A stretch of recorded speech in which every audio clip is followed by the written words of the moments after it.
It's Monday, November 17th, 2025, and a huge shift in our weather pattern is brewing as we speak. A blast of Arctic air is about to come crashing into the western United States, and by Thanksgiving week, we're tracking a potential holiday storm that could snarl travel across the plains and the eastern U.S. And on top of that, we have serious flooding threats building from Texas to Arkansas, so let's jump right into the forecast. All right, let's kick things off by looking at the winds about 18,000 feet up. This is what we call the jet stream, the river of air that steers our weather. And you can see we've got a pretty supercharged jet right now. It's roaring out of Canada and right over the eastern United States. This is the engine behind all that lake effect and lake-enhanced snow over in Pennsylvania and up into the interior northeast. It's also keeping things chilly up there, but that whole setup is about to skedaddle, okay? What we're turning our attention to are these smaller systems you see here, which are going to do a little dance across the United States over the next couple of days. Now, these will definitely be impactful, they'll be interesting, and there's certainly something we'll be talking about. But what I really want to do is fast forward past these so we can talk about the main event. Thematically, the biggest thing that's jumping out at me in the pattern for the next, 2 weeks or so is what's coming right around Thanksgiving. But first, we are going to see a little dip in the jet stream right here, and that's going to stir up some trouble with snow and rain from the plains through the upper Midwest into the Ohio Valley and the Mid-Atlantic regions. And right on its heels, that's going to be followed by a pretty noticeable ridge. And during this time, so we're talking around Wednesday into Thursday, we could be looking at some potentially record-breaking heat in the southeast and the south-central United States. This ridge right here is going to allow some seriously intense warmth to surge up from the Gulf. But look what's lurking right behind it. We've got another massive trough digging in, and this one could be our next potential big-time storm system that we'll have to contend with. Right now, it looks like there could be a bit of a severe weather threat from Texas up into Arkansas, but the main story is just going to be a fire hose of Gulf moisture getting dumped right over here, which is going to lead to some flooding. We'll break that down in just a second. But just notice how we have this prolonged jet streak setting up, which is going to fuel recurring thunderstorms in the south-central United States and over into the Tennessee Valley as we head through the end of this week and into the weekend. Now, here's what all of that looks like on a more familiar map. Around 1 p.m. on Tuesday, that's tomorrow, we could be dealing with a band of snow stretching from Michigan down into Pennsylvania. More lake effect, more lake-enhanced snow, but also some just general snow showers tied to this low-pressure system that'll be hovering over St. Louis around that time. This will also send a stripe of rain from Ohio back down towards Memphis and Arkansas. A few isolated thunderstorms will be possible, and some heavier rain could pop up in the Delmarva area as we move through the day on Tuesday, late Tuesday into early Wednesday. But again, I don't think that storm is going to be a huge deal. It's the next one that really has my attention. You can see that low pressure system starting to spin up in Texas. You can see all of that moisture showing up as heavy rain right here. And again, there will be isolated spots where we have some strong storms embedded in this mess as well. It's still a bit too far out to nail down the specifics there, but the one thing we know for sure is there's going to be a ton of rain coming down in this area, and that could easily lead to some flooding. So that's going to be the big story as we go from Thursday into Friday. And then even as we head into Saturday and Sunday, that lingering low-pressure system will be bringing some interesting weather to the Appalachian Mountains.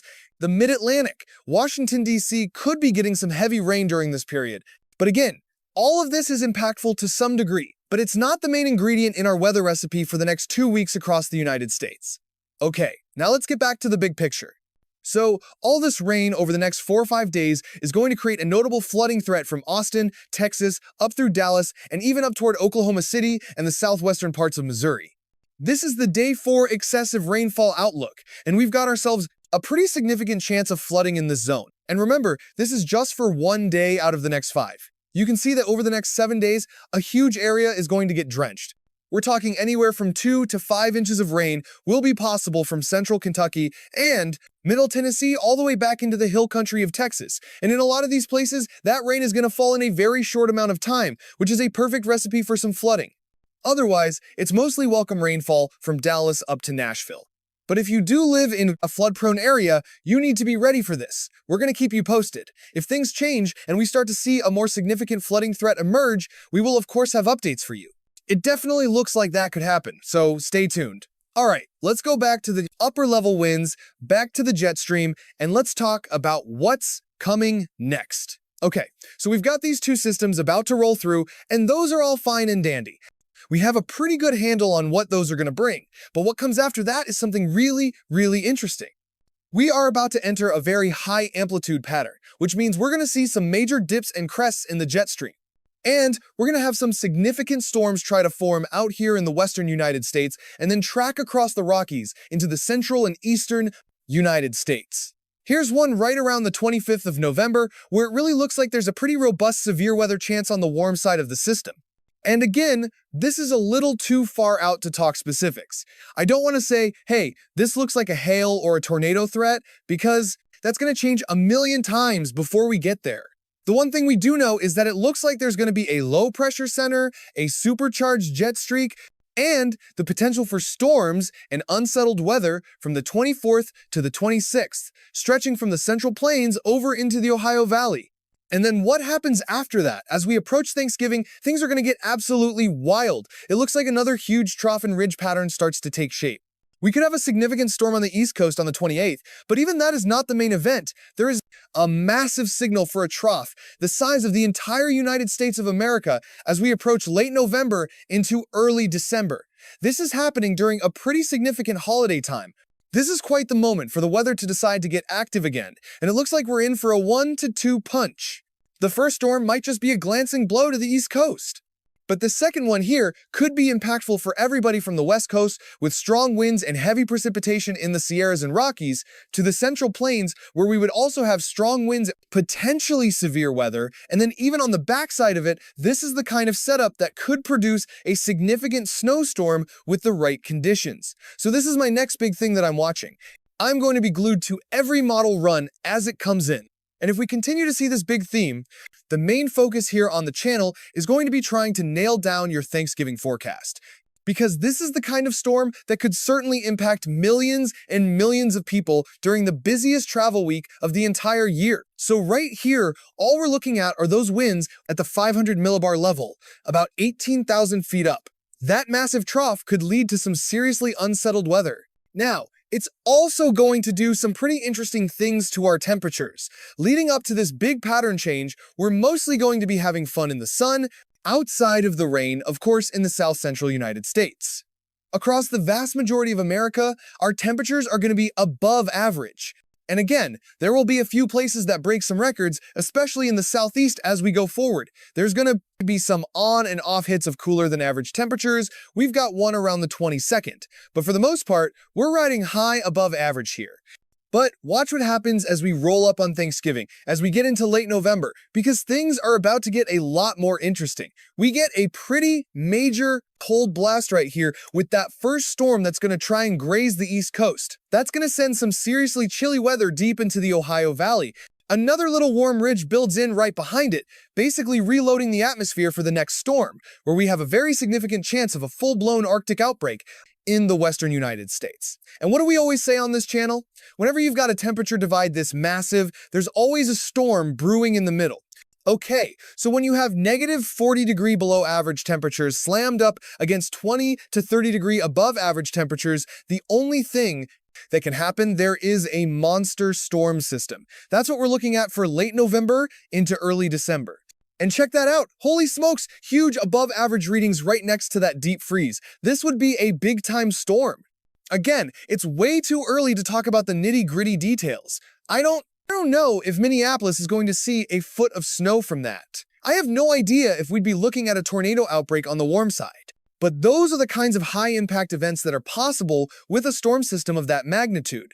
And because that possibility is out there, you're going to see it all over YouTube, all over TikTok. People are going to be hyping it up, like a major storm is coming on Thanksgiving. And while that might end up being true, don't fall for the clickbait just yet until we get a little bit closer. If anybody's trying to tell you exactly how much snow you're going to get or the specific impacts you'll see from this storm, they're full of hot air. You know, I'm sorry, but there's no magical weather wizard out there. We're all working with the same data. And all we know for sure right now is that things are going to get very active as we get closer to Thanksgiving. Right now, the GFS model is printing out a pretty decent snowstorm for the upper Midwest and the northern plains, and a pretty significant severe weather situation as well for the south central United States over into the mid-Mississippi River Valley. And then It's mostly just a sweeping cold front after that. So that is going to change a lot as we move forward. So once again, stick with me here if you want the real, no-hype details. I will have plenty for you as we get more information in. The main takeaway is this. This is the pattern we're heading towards: warm in the east, cold in the west. And everywhere in between is going to be fair game for these spinning, low-pressure systems to fire up and cause some wild weather. So get ready for that. Otherwise, enjoy the warmth in the southeast. It's going to feel great on a lot of days when it's not raining, from Nashville down to Miami and up towards Washington, D.C., and it's going to be a little on the chilly side out in the west. And here's another look at our more near-term threat, with those storms that might be rolling through the Ohio Valley from today into tomorrow and Wednesday. The stuff up north will be mostly snow. But the latest HRRR model actually shows some pretty robust thunderstorms rumbling through in the Ohio Valley area into Kentucky, stretching even from St. Louis over to Charleston, West Virginia. You all should be getting ready for some heavy rain and some pop-up thunderstorms over the next 36 to 72 hours or so get ready for that. And otherwise, let's buckle up for a busy Thanksgiving week. It's time to start zeroing in on that. If that storm vanishes from the models, honestly, there's not a whole lot else to talk about. So that's the next big thing we're going to be nailing down. Thank you so much for watching. If you liked this video, do me a favor and smash that like button and subscribe to the channel, and I will catch you in the next one. Peace out.